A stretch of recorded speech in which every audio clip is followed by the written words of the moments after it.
Bento ঠিক আছে, 1 number goalkeeper.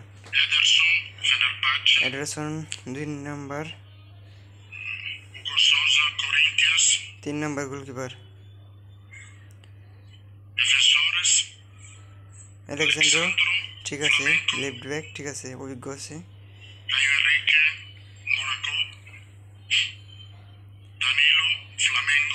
দানিলো অভিজ্ঞ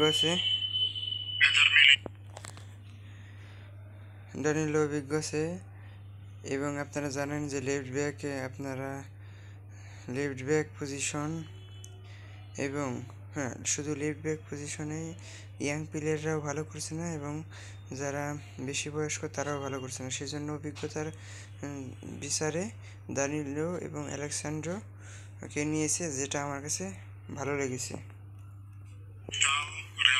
মিলিটাও ঠিক আছে।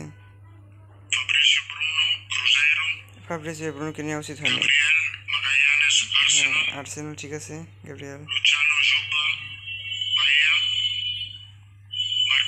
মার্কিনিয়স ঠিক আছে, সে ঠিক আছে, সে কিন্তু একটা গোল করেছিল আগের ম্যাচে, ভালো স্পিডি আছে। ওয়েসলিও স্পিডি আছে, ভালো।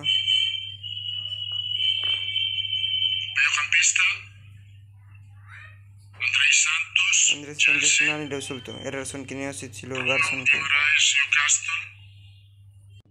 আন্দ্রেস সান্টোসকে না নিলেও চলতো। ব্রুনো গিমেরেস ঠিক আছে, ক্যাসিমিরো ঠিক আছে, ফাবিনিও ঠিক আছে, সে অভিজ্ঞ আছে, 2022 সালে খেলছিল। পাকেটাও ঠিক আছে, ক্যাসিমিরো রিপ্লেসমেন্টে নিছে ফাবিনিওকে। এস্টেভাও ঠিক আছে, জোয়া পেদ্রো ঠিক আছে, লুইস এনরিকো ঠিক আছে, স্পিডি আছে, মার্টিনেজ কুনিও ঠিক আছে, রিচার্লিসন ঠিক আছে, ঠিক আছে, ঠিক আছে,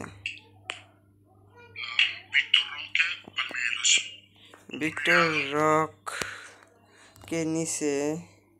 এখানে নেইমার বা অ্যান্টনিকে নেওয়া উচিত ছিল, কারণ রিচার্লিসন এবং জোয়া পেদ্রো অলরেডি আছে। কার্লো আনচেলত্তি কয়জনকে নেওয়া হবে আপনারাই বলুন, কমেন্টে জানান। স্কোরটা কেমন লাগছে, আমার কাছে তেমন একটা ভালো লাগে নাই।